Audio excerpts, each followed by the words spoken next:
Communism जो होता है वो बाय डेफिनेशन रिलीजन के खिलाफ होता है। ये लोग रिलीजन में बिलीव नहीं करते हैं, एथीस्ट होते हैं। मार्क्स ने कहा था कि रिलीजन जो है वो मासस के लिए ओपियम यानी एक नशे की तरह होता है। लेनिन ने यहाँ तक कहा था कि एथीज्म जो है वो कम्युनिज्म का इंटीग्रल पार्ट है।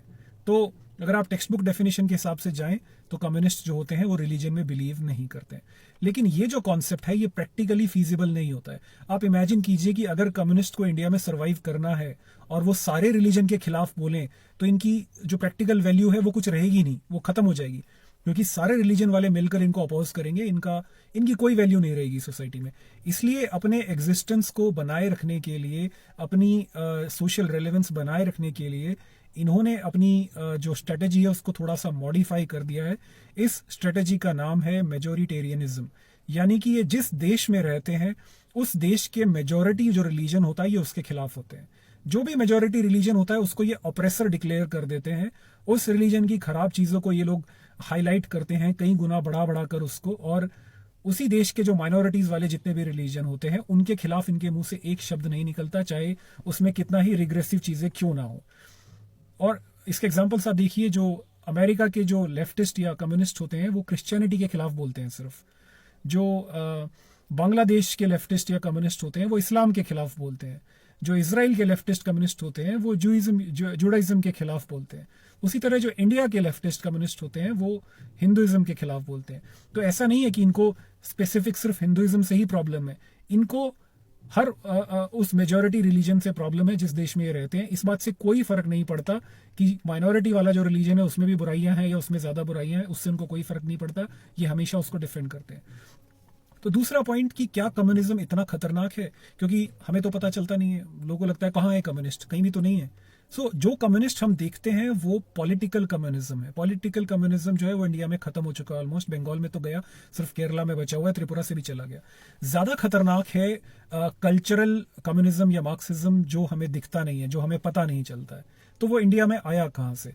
देखिए, कम्युनिज्म, मार्क्सिज्म, लेनिनिज्म, ये जो भी कुछ है, इनके बारे में जो भी लिटरेचर था वो इंग्लिश में होता था।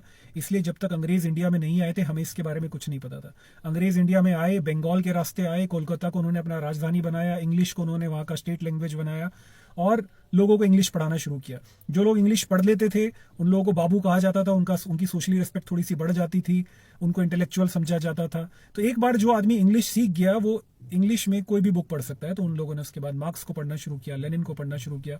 वो उससे प्रभावित हुए, उस आइडियोलॉजी को उन्होंने अपनाया और इस आइडियोलॉजी ने हेल्प भी की है ब्रिटिशर्स को इंडिया से हटाने में। क्योंकि ये जो कम्युनिज्म की जो आइडियोलॉजी होती है ये बेसिकली एंटी एस्टेब्लिशमेंट होती है, ये एक ऑपरेसर के खिलाफ काम करती है। तो जब तक किसी देश में डिक्टेटर है, जैसे कि इंडिया में ब्रिटिशर्स थे, तब तक कम्युनिज्म का रेलेवेंस होता है, इन लोगों ने काम भी किया है। लेकिन जब डिक्टेटरशिप खत्म हो जाती है और डेमोक्रेसी आ जाती है तब कम्युनिज्म का कोई रोल नहीं होता है, क्योंकि डिक्टेटर बचा ही नहीं। बट ये लोग अपना सोशल रेलेवेंस बनाए रखने के लिए उस डेमोक्रेटिक इलेक्टेड गवर्नमेंट को भी फासिस्ट बोलने लगते हैं। खैर, तो अब हम वापस आते हैं कल्चरल मार्क्सिज्म के ऊपर। तो अंग्रेज जब चले गए तो इंडिया में जो पढ़े लिखे लोग थे, सो कॉल्ड जो अंग्रेजी बोलने वाले लोग थे, वो ज्यादातर मेट्रोज में ही थे। जैसे मोस्टली बंगाल में थे, मुंबई में थे, इस तरह के इलाकों में थे पढ़े लिखे लोग। और इन्हीं लोगों ने जो है फिर कॉलेजेस में पढ़ाना शुरू किया, जो बड़े बड़े कॉलेजेस हैं, जैसे जेएनयू हुआ या जामिया हुआ या डीयू हुआ। इन लोगों ने लोगों को पढ़ाना शुरू किया और ये वही लोग थे जो मार्क्सिज्म, लेनिनिज्म या इस तरह की जो चीजें से हेविली इंस्पायर्ड थे। और ये लोग पढ़ाते थे ह्यूमैनिटी स्ट्रीम में, क्योंकि ये ह्यूमैनिटी सब्जेक्ट का ही पार्ट है मार्क्सिज्म लेनिनिज्म। तो साइंस और कॉमर्स के स्टूडेंट्स तो पढ़ते नहीं थे। और अगर आप ध्यान से सोचें तो ह्यूमैनिटीज के स्टूडेंट्स ही एक देश को चलाते हैं। जो जो जो चाहे आप ब्यूरोक्रेसी ले लो, चाहे आप पॉलिटिशियंस ले लो, जर्नलिस्ट, मास कम्युनिकेशन ले लो, राइटर्स ले लो, ओपिनियन मेकर्स ले लो, ऑथर्स ले लो, ये जितने भी लोग होते हैं जो सो कॉल्ड एक देश का इकोसिस्टम बनाते हैं, ये लोग हेविली इंस्पायर्ड हैं मार्क्स और कम्युनिस्ट के थॉट से, क्योंकि इन लोगों को पढ़ाया वैसे ही टीचर ने है। और उसके बाद इन्हीं लोगों ने जो है बुक्स भी लिखी है जो पढ़ पढ़ के इंडिया में लोग बड़े हुए। अब अगर आप सोच के देखें इनकी बुक्स, जो चाहे वो एनसीईआरटी की बुक्स हो या आईसीएससी की बुक्स हो, उस बुक में मुगल्स के ऊपर आपको 10-12 चैप्टर्स मिलेंगे। शाहजहां जैसा आदमी जिसने जब इंडिया में अकाल पड़ा हुआ था, कई मिलियन लोग मर रहे थे अकाल से, उस समय उसने वहाँ पैसे खर्च करने की बजाय उन पैसों से ताजमहल बनवाया। अपनी पता नहीं कौन से नंबर की बीवी थी उसके लिए, जिन लोगों ने ताजमहल बनवाया उनके हाथ भी कटवाए। ऐसे घिनौने आदमी को जो है आज सिंबल ऑफ लव माना जाता है, हमें से बहुत सारे लोग बिलीव करते हैं, क्योंकि ये हमें टेक्स्ट बुक्स में पढ़ाया गया है। वही टेक्स्ट बुक जो इन लोगों ने लिखी है, कम्युनिज्म में जो बिलीव करते हैं इन लोगों ने। औरंगजेब जिसने पता नहीं कितने लोगों को मारा है बुरे तरीके से, सिखों को मारा, हिंदुओं को मारा, जिन्होंने कन्वर्ट नहीं किया, जो है बुरे तरीकों से मारा है। एनसीईआरटी की बुक में उसके लिए लिखा जाता है कि वो अपने फ्री टाइम में गरीबों के लिए टोपियां सिलता था। तो जितने भी ये जो है बाहर के लोग रहे हैं जिन्होंने इंडिया पे आके जुल्म किया, उनको जो है टेक्स्ट बुक में महिमा मंडन किया जाता है, और जो जो हमारे एक्चुअल हीरोज थे, शिवाजी महाराज जैसे, उनका जो है नाम तक नहीं आता है टेक्स्ट बुक्स में।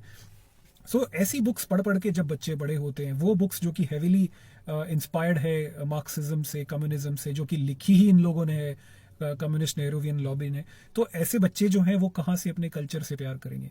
उनको पता ही नहीं होता है। उनको धीरे धीरे जो है सेल्फ गिल्ट और अपने ही रिलीजन से उनको नफरत होनी शुरू हो जाती है।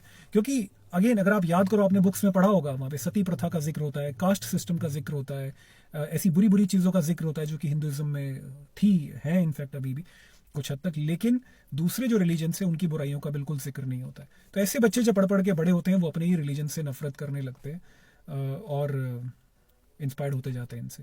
खैर, इसका इम्पैक्ट जो है वो हमारे यूथ पे क्यों पड़ता है? क्योंकि कम्युनिज्म जो आइडियोलॉजी है, जैसा मैंने कहा, वो बेसिक बाय नेचर ही उनका एंटी एस्टेब्लिशमेंट होता है, रिवॉल्यूशनरी होता है। सो जो ये क्रांतिकारी विचार होते हैं वो अर्ली टीन्स में जो लोग होते हैं, अर्ली 20s में या टीन्स में जो यंगस्टर्स होते हैं, उनको बड़े एक्साइटिंग लगते हैं, क्योंकि यूथ भी जो है वो बाई नेचर एंटी एस्टेब्लिशमेंट होता है, रिवॉल्यूशनरी होता है। आज़ादी, क्रांति, ये सब थॉट्स उसके दिमाग में आते हैं। 12th करके पहली बार वो निकला होता है घर से, कॉलेज में जाता है।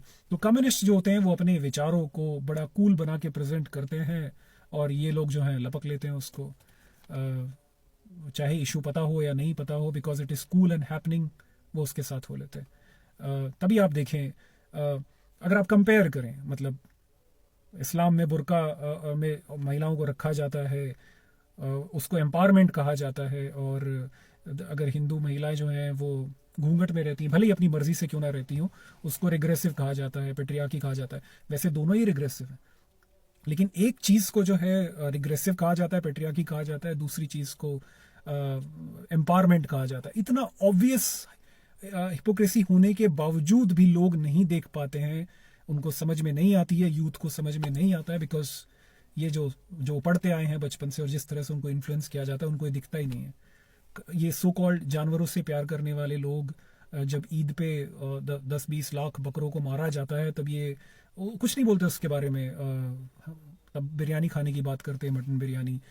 और वहीं पर जो है दिवाली के एक पटाखों से कुत्तों को प्रॉब्लम होती है, उसके लिए ये सरासमान कर लेते हैं। अगर आप कुत्ते से प्यार करते हैं तो आप डॉग लवर हैं, लेकिन गाय को अगर आपने प्यार दिखा दिया तो वो रिग्रेसिव हो गया। मतलब एक ऐसा जानवर जो बोल नहीं सकता, कुछ नहीं कर सकता, आपको उससे नफरत है, क्योंकि वो आइडियोलॉजिकली आपके हिसाब से जानवर नहीं है, वो कुछ और है। तो इतनी ऑब्वियस हिपोक्रेसी होने के बावजूद जो है यूथ हमारा नहीं देख पाता है, क्योंकि एक तो बाय नेचर ही, जैसा मैंने कहा, वो रिवॉल्यूशनरी होते हैं, और कम्युनिज्म उनको अट्रैक्टिव लगता है, कूल और हैपनिंग लगता है। इसीलिए कहा भी जाता है कि जब तक लोग पैसा कमाना शुरू नहीं करते हैं वो कम्युनिस्ट होते हैं। एक बार जब लोग पैसे कमाने लगते हैं, नौकरी लग जाती है, उनको चीज़ें रियलाइज़ होती है कि सब कुछ स्ट्रगल वगैरह क्या होता है, और उनको ग्राउंड रियलिटीज़ दिखने लगती हैं, तब जाकर वो कम्युनिज्म से नफरत करना शुरू करते हैं।